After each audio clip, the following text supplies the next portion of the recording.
arises from inventions of greed. Strong is on and excuse me. His please are pirates now.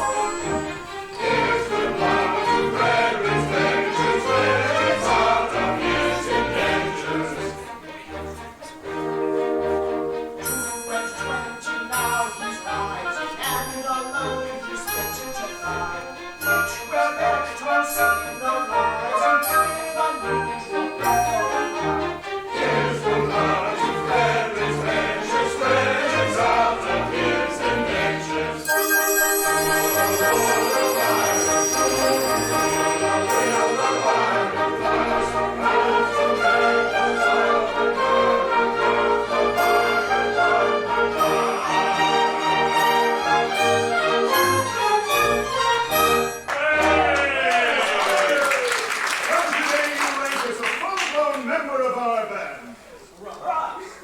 My friends, I thank you all for your kindly wishes. Would that I could repay them as they deserve. What do you mean? Well, today I am out of my indentions, and today I leave you forever. But this is quite unaccountable. A keener hand at sculling a cunard or cutting out a white star never shipped a handspike. Yes, I have done my best for you. And why? Why, it was my duty under my indentions, and I am the slave of duty. As a child, I was regularly apprenticed to your band. It was through an error. No matter. The mistake was ours, and not yours. An error? What error? I may not tell you. It may reflect upon my well-loved Ruth. Nay, dear master, my mind has long been gnawed by the cankering tooth of mystery. Then I have found it once.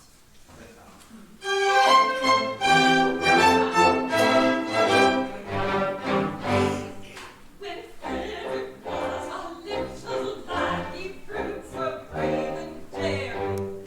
His father thought he'd prenticed him to some gloriously fairy. I was alas his nursery maid, and so it fell to my lot to take and buy the promising boy, apprenticed to a pilot. A lifelong man or a hardy lad, though surely not a pilot. Though I'm a nurse, you might do worse than make your boy a pilot.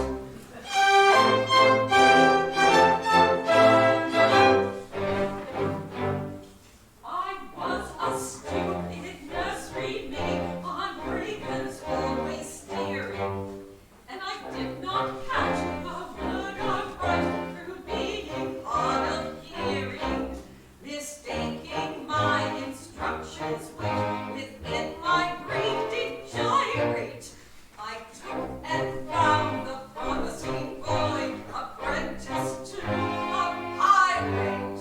Oh!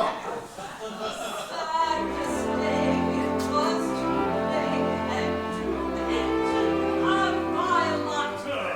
I found him to a pirate, you, instead of to a pilot.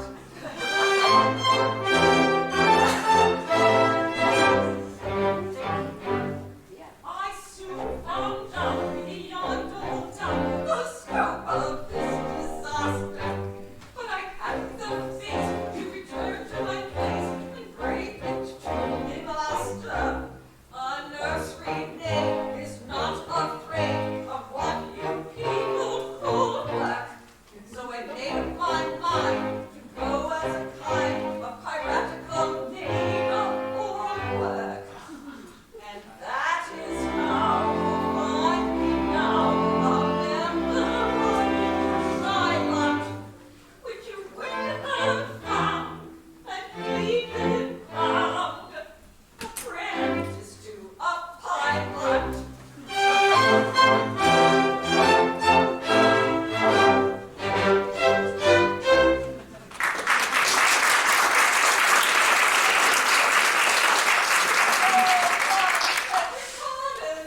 Rise, sweet one. I have long pardoned you. The two words are so much alike. They were. They still are. Though years have rolled over their heads. But this afternoon, my obligation ceases. individually, I love you all with affection unspeakable. But collectively, I look upon you with a disgust and amounts to absolute detestation.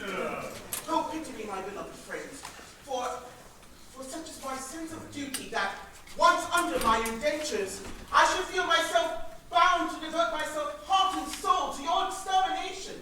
Poor lad! Poor lad! Well, Frederic, if you conscientiously feel it is your duty to destroy us, we cannot blame you for acting upon that conviction. Always act in accordance with the dictates of your conscience, my boy, and chance the consequences. Besides, we can offer you but little temptation to remain with us. We don't seem to make piracy pay.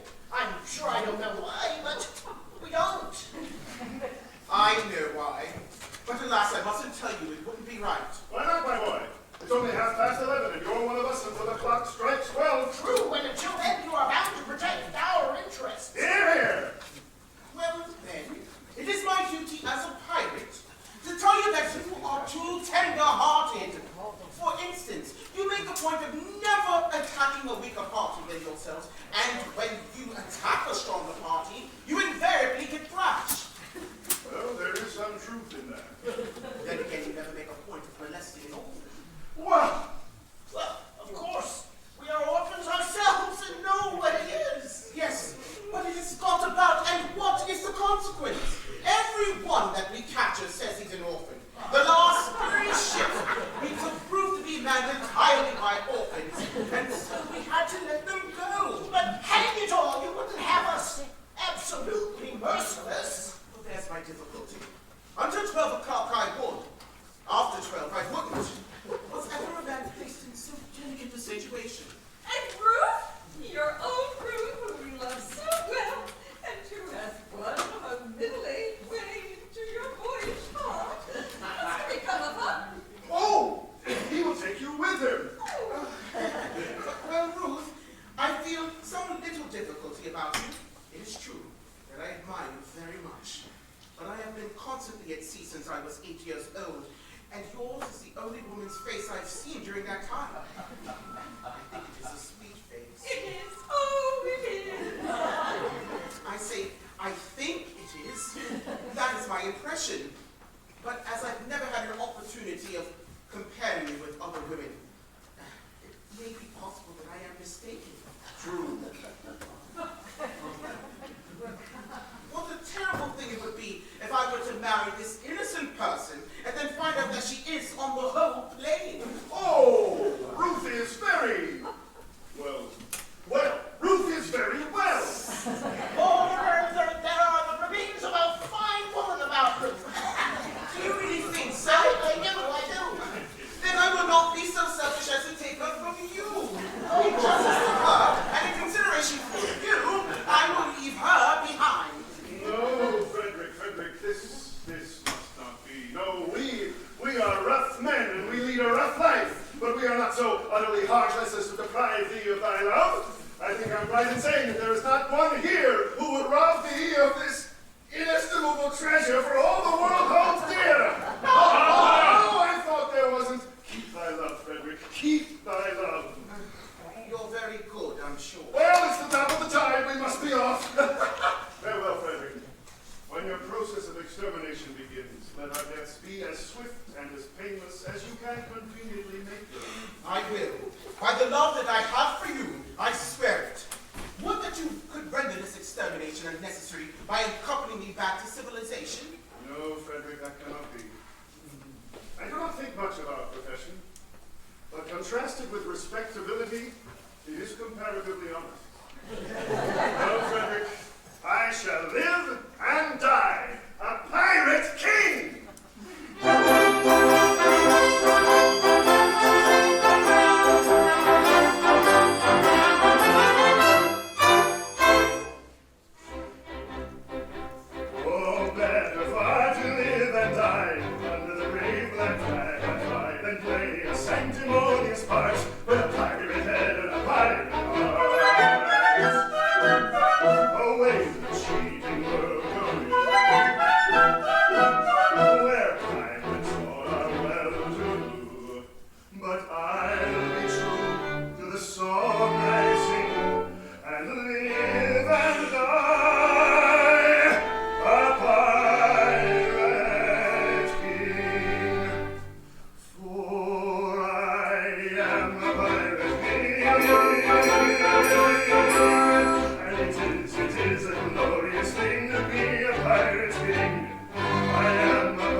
sally forth to seek my prey, I help myself in a royal way.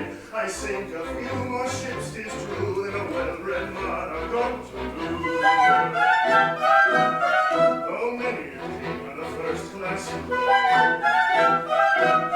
if he once took although his crown his own, must manage somehow to get through more dirty work than ever I do. For I am a pirate king, and it is a glorious thing to be a pirate king.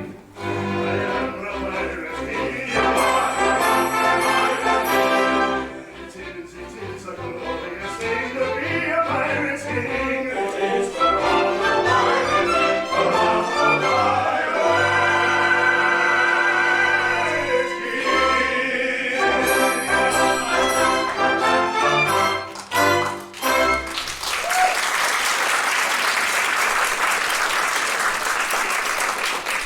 Take me with you. I cannot live if I'm left behind. Oh, Ruth, I will be quite candid with you.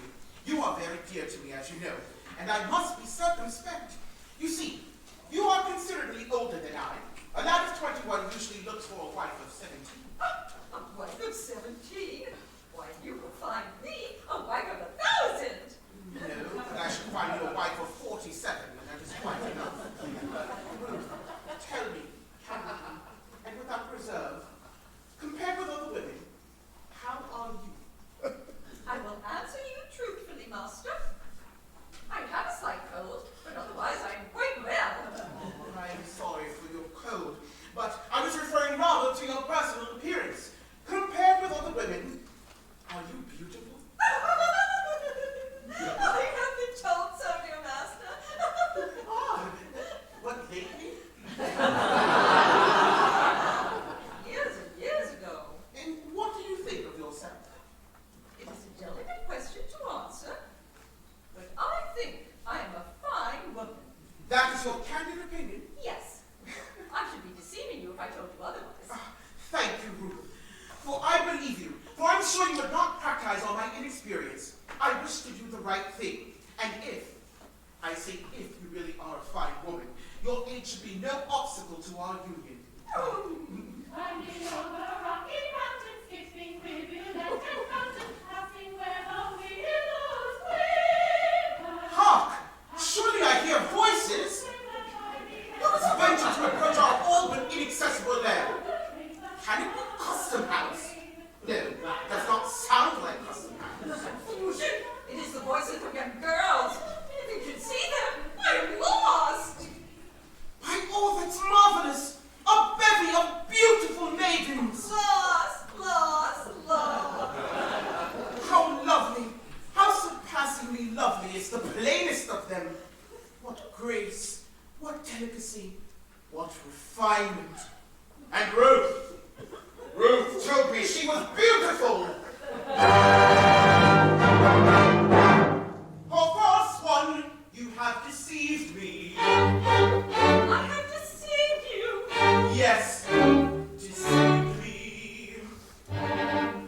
You told me you were fair as gold, Master, am I not so? and now I see more plain and old. But sure I'm not Johnson. Upon my innocence you play. I'm not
cannot show myself in this alarming costume. No, no, I must remain in close concealment until I can appear in decent clothing.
he's a major general.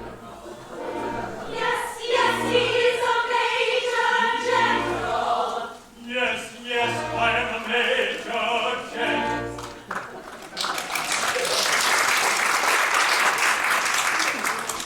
He's a major general. He is a major general. And this it is a glorious thing to be a major general. It is for all the major general, for all the major general.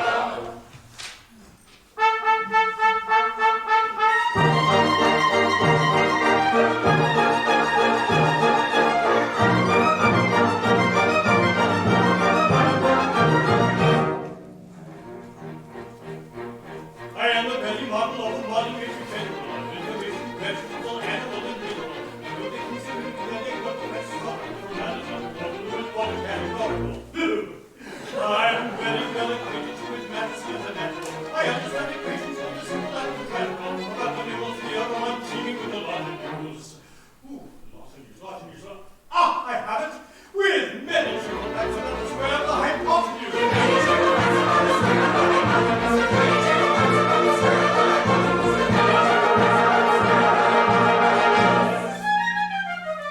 I'm very good at integral and differential calculus, understand things and things and mountains. In short, and that is vegetable, animal, and mineral. I am the very model of a modern major general.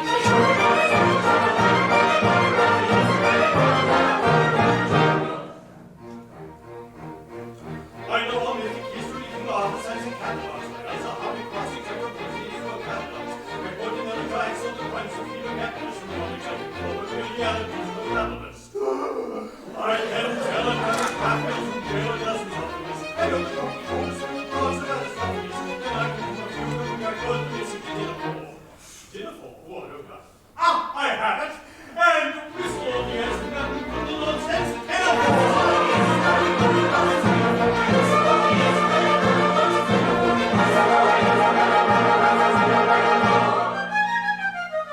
Then I can go to Washington in Babylonian uniform, tell you every detail of this uniform. Talking about this vegetable, animal, and mineral, I am the very model of a modern major general.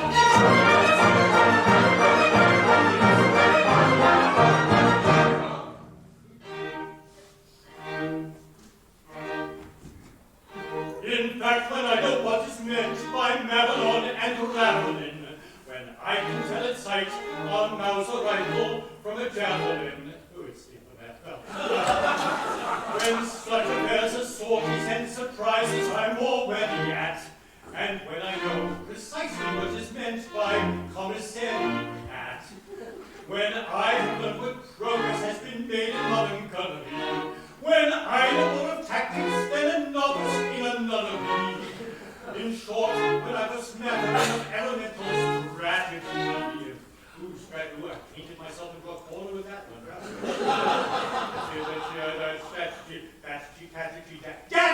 Strategy doesn't mean a blessed thing. I have it! You'll see it better major generals than a sack.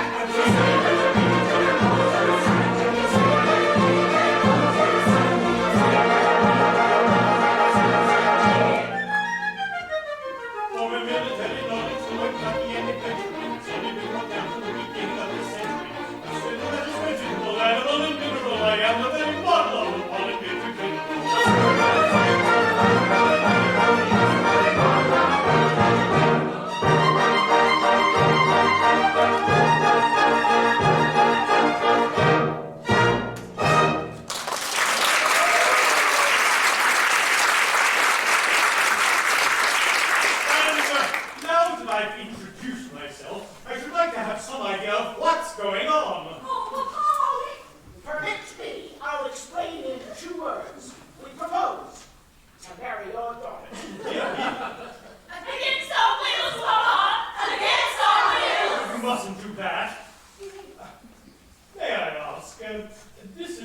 picturesque uniform, but I'm not familiar with it.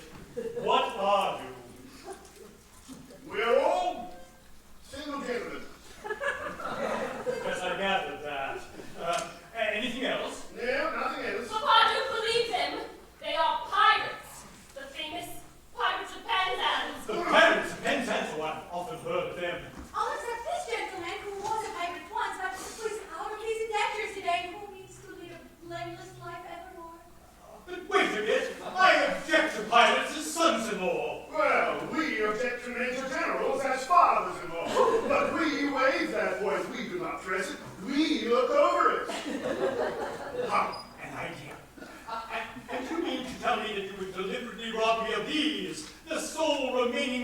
parts of my old age and leave me to go through the remainder of my life unfriended, unprotected, and alone.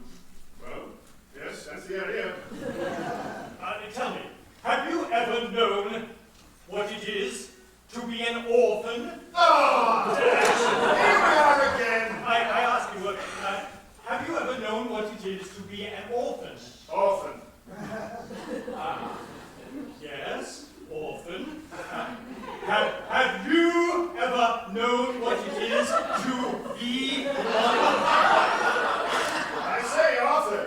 Often, often, often. I don't think we quite understand one another. I ask you if you have ever known what it is to be an orphan, and you say orphan. Now, as I understand you, you are merely repeating the word orphan to show me that you understand me. I didn't repeat the word often. Pardon me, you did indeed. I only repeated it once. True, but you repeated it. But not often. Stop! Stop! H-A-L-T, stop! I think I see where we are getting confused. When you said orphan, did you mean orphan, a person who has lost his parents, or orphan frequently? I beg pardon, I see what you mean. Frequently. Ah, so you said orphan frequently. No, only once.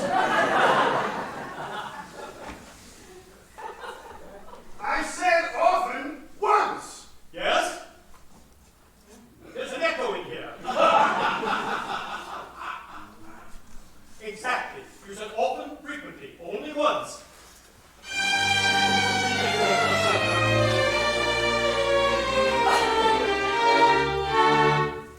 Oh, man of dark and dismal face, although your crew employ, have pity on my lonely state. I am an orphan boy. An orphan boy.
strife. We're always sorry to begin it. For what we ask is life without a touch of poetry in it.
Why does he sit night after night in this draughty old room? Why do I sit here? Why do I sit here? Why do I sit here? That to escape from the pirates' clutches, I described myself as an orphan, and heaven help me, I am no orphan. I come here to humble myself before the tombs of my ancestors, and to implore their pardon for having brought dishonor upon the family escutcheon. Yes, sir. You only bought the property a year ago, and the stucco in Baronio Castle is scarcely dry. Frederic, in this chapel are ancestors, you cannot deny that. With the estate, I bought the chapel and its contents. I don't know whose ancestors they were, but I know whose ancestors they are. And I shudder to think that they're descendant by purchase, if I may so describe myself, should have brought disgrace upon what I have no doubt was an unstained escutcheon. Be comforted.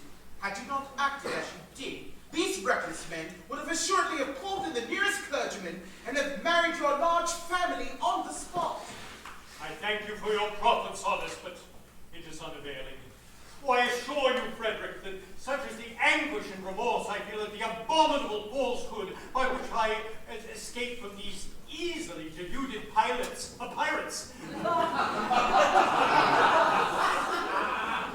that I would go to their simple-minded chief this very night and confess all, did I not fear that the consequences would be most disastrous to myself. At what time does your expedition march against these scoundrels? At 11, and before midnight I hope to have atoned for my involuntary association with the pestilent scourges by sweeping them off the face of the earth. And then, dear Mabel, you will be mine. And are your devoted followers at hand? They are. They only wait my orders. Then, Frederic, let your escort lion-hearted, summoned to receive a generous blessing, ere they depart upon their dread adventure. Dear sir, they come. Oh!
wristed on us press, and of reference a land, though our chance of coming back, still perhaps it would be wise not to come of criticize, since it's very evident these attentions are the best. Yes, it's very evident. These attentions are the best. Evident. Yes, evident. Evident. Ah, yes, well met.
Now for the pirates of land, oh joy unbounded, and sweet relief, the rapture on example, the loss of their town, and some slight measure, but the repeated acts of death and pillage, of which innocence of duty's dictation, I, circumstances victim, have been guilty. Young Frederic, Because your late commander.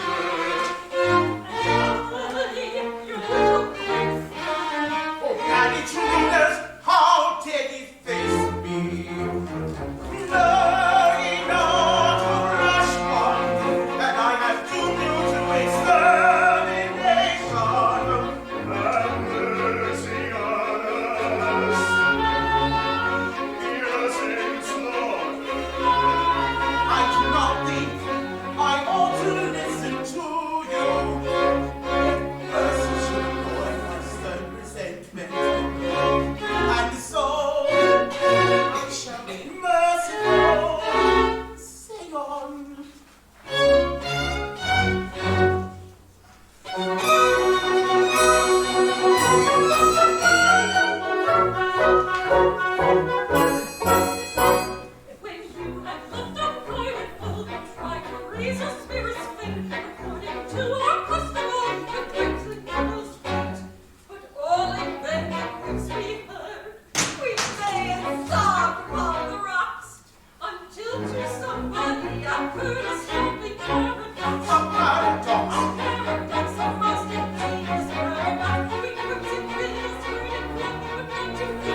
I don't know who. Very likely the astronomer royal has decreed that for such a beastly month as February, 28 days, as a rule, are plenty. 1 year in every 4 his days shall be reckoned at 9 and 20. Through some singular coincidence, I shouldn't be surprised if it were owing to the agency of ill-natured fairy. You are the victim of this clumsy arrangement, having been born in leap year on the 29th of February. And so, by simple arithmetical process, you will easily discover that although you've lived 21 years, yet, if we go by birthday, you're only 5 and a little bit over.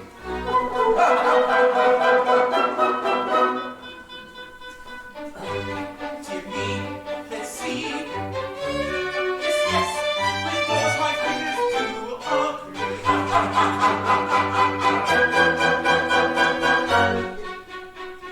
How great the ways of paradox and common sense she gave us. Though counted in the usual way is 21 I've been alive. Yet reckoning by my natal day. Yet reckoning by my natal day. I have a little boy of 5.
Yes, until my 21st year. No. Until you reach your 21st birthday.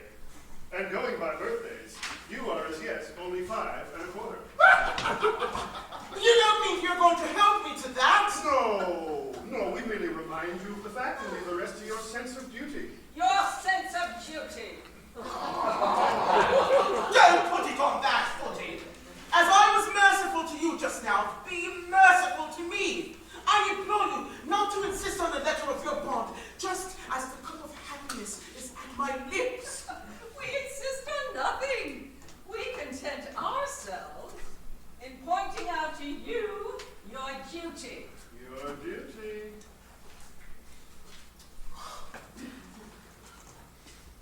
Well, you have appealed to my sense of duty, and my duty is only too clear. I abhor your infamous calling. I shudder at the thought that I have ever been mixed up with it. But duty is before all, and at any price, I will do my duty. Bravely spoken. Come, you're one of us once more. Lead on. I follow. Oh, horror! What's the matter? Ought I to tell you? No, I cannot do it. And yet, as one of your band. Speak out! I charge you by that sense of conscientiousness to which we have never yet appealed in vain. General Stanley, the father of my Mabel. Yes. Well, he escaped from you on the plea that he was an orphan. He did? Yes. Yes, he did. Well? It breaks my heart to betray the honored father of the girl I love. But as your apprentice, I have no alternative. It is my duty to tell you that General Stanley is no orphan.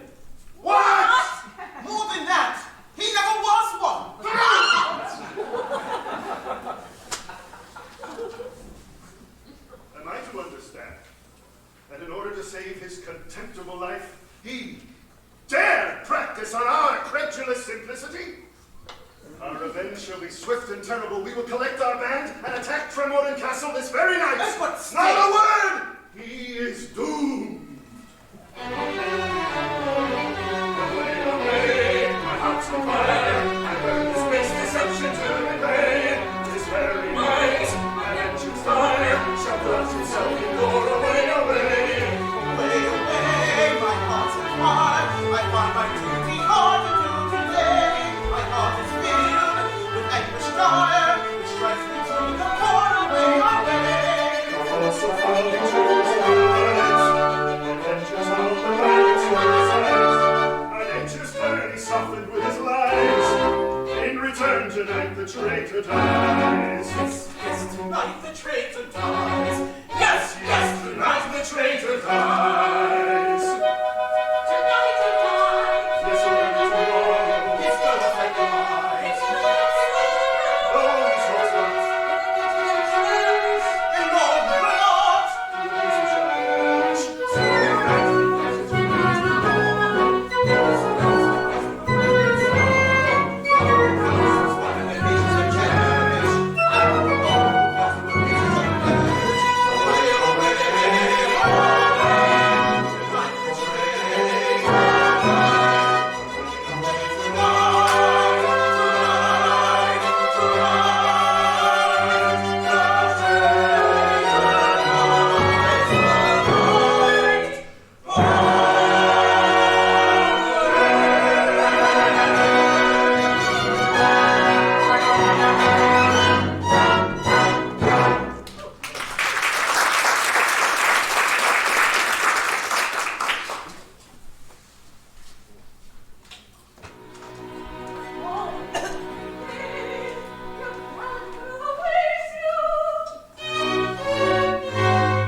No, Mabel, no. A terrible disclosure has just been made. Mabel, my dearly loved one, I bound myself to serve the pirate captain until I reached my 120th birthday. And you are 21. I just discovered that I was born in a leap year, and that birthday will not be reached by me till 1940. How horrible. Catastrophe appalling. And so farewell. Oh, please.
Custer's finished jumping on his mother.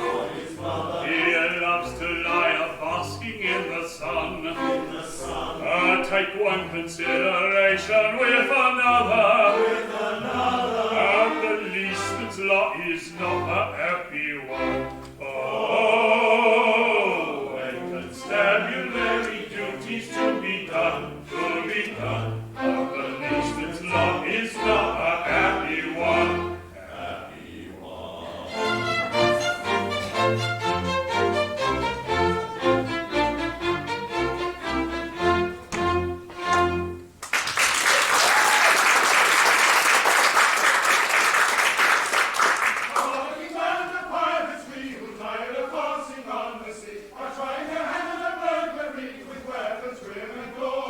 Hush, hush, I hear them on the manor approaching. With stealthy step the pirates are approaching.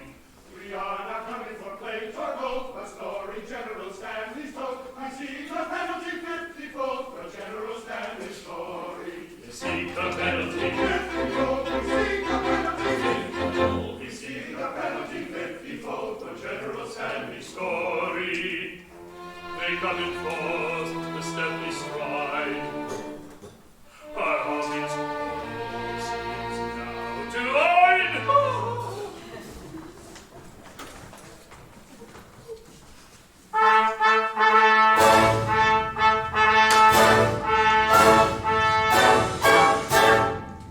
With cat-like tread, upon our gravy steel, silent tread, our cautious when we feel. No sound at all, we never speak a word. A fly's foot forward, we speak. So stealthily the pirate waits while the muscles only sleeps.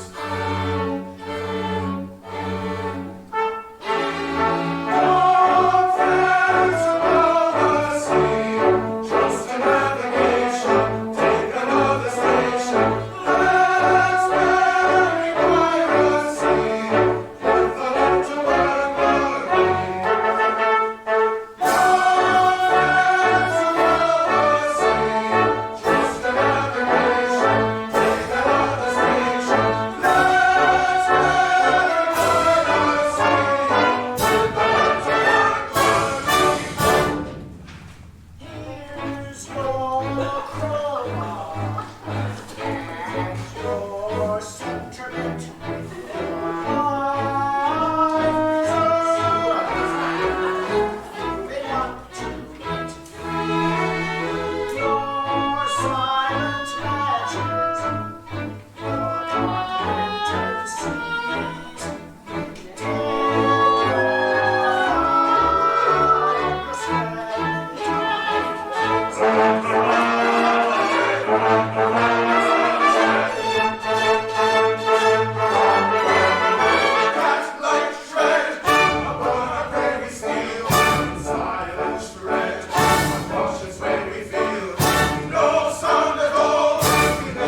man who finds his conscience ache, nor peace at all enjoys. And as I lay in bed awake, I thought I heard a noise.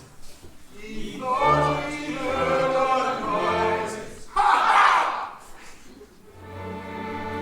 No, all is still in dale on hill. My mind is set at ease. So still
right.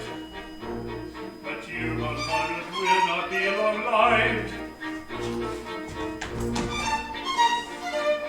Don't say you're orphans, for we know that king. And your allegiance we must stronger claim. We charge you yield. We charge you yield. And win victorious name. You do? We charge you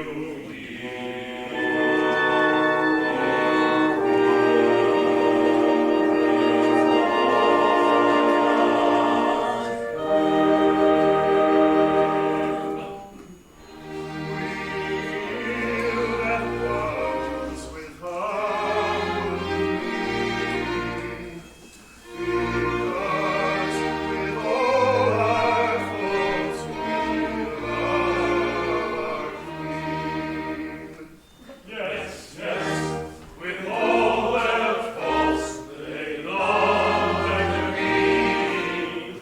Yes, yes, with all their faults, they love our queen.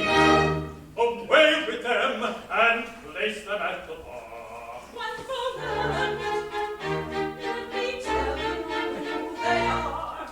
They are members of the common throng. They're all women who have gone wrong. They are all women who have gone wrong.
Today is Frederic's 41st birthday. So in honor, we're tearing up the contract.